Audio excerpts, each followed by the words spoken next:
Look around you.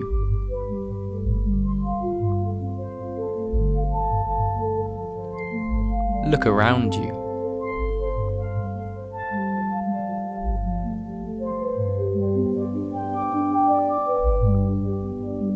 Have you worked out what we're looking for?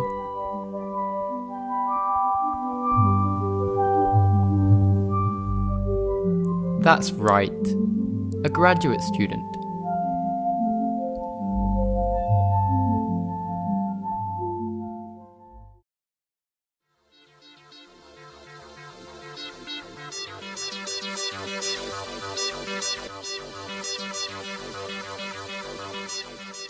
In this year's video, we will observe the life of one of society's noblest creatures, the graduate student. These come in many varieties, of which the chemical and biological engineering variety found at the University of Colorado is a fine specimen. Graduate study is the only form of slave labour acceptable in modern societies. It is unclear why anyone would subject himself or herself to such a cruel programme, but who are we to judge? We will begin by taking a look at the first year class of 2010. As you can see, diversity is an issue taken very seriously in selecting an incoming class. This year's group includes a Malaysian, a Puerto Rican, somebody from the West Coast, and a person whose name is rather difficult to pronounce. Hey Matthias! Hey. Hey Matthias, how's it going? Hey, fine, how are you? Good. It really bothers me when people mispronounce my name. In order to survive, graduate students have resorted to scavenging for food. Hey guys, there's free food in the conference room! Free food? As you are witnessing, graduate students have developed a remarkable response network for detecting free food, be it after a meeting or during a seminar.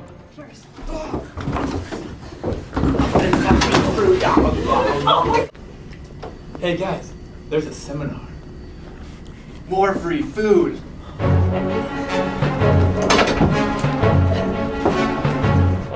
You have to get there early if you want any pineapple. You know, I don't go to these things for the food, but it's a nice perk. I just go for the food.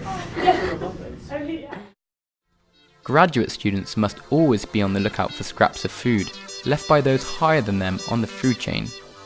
We will now observe the makeup of this hierarchy, first beginning with professors and descending all the way down to the undergraduates. Oh, hey, postdoc.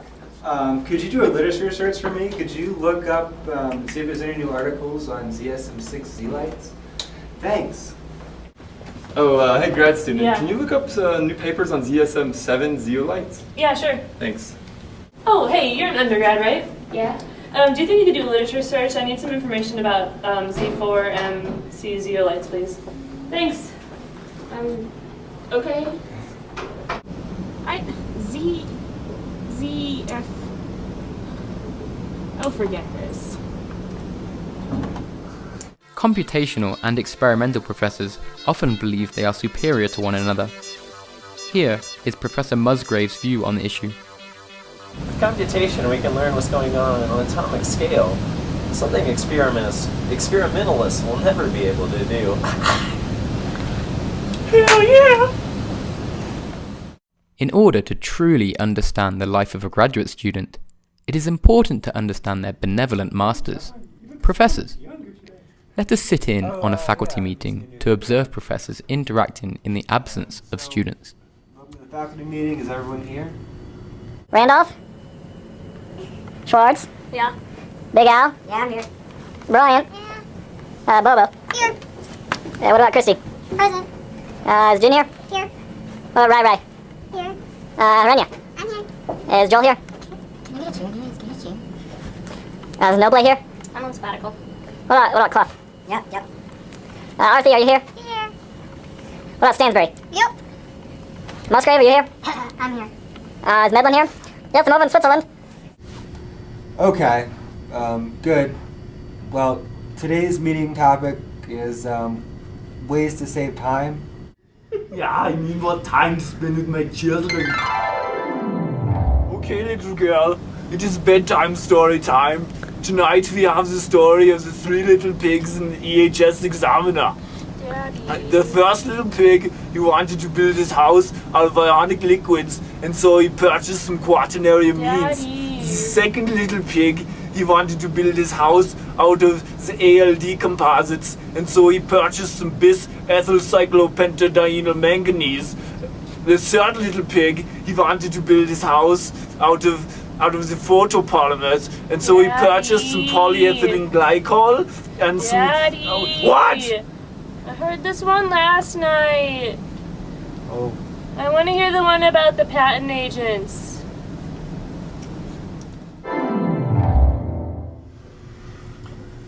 So, does anybody have any good ideas for how to avoid students?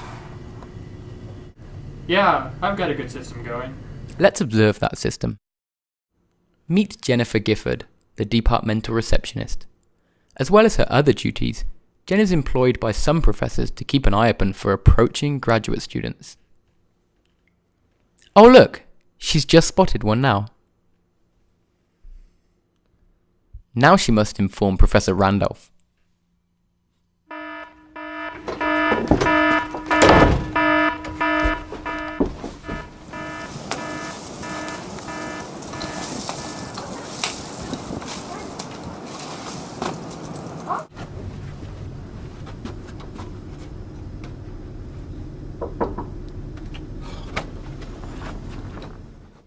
Professor Medlin has a different approach.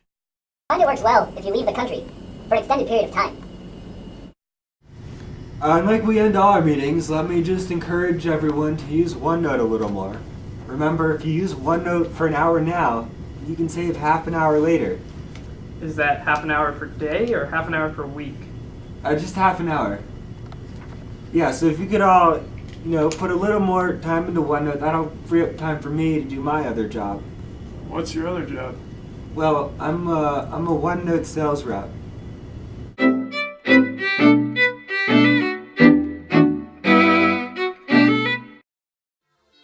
In order to begin their PhD, graduate students must select a project and an advisor. Let's see this in action. Which projects are you guys looking at?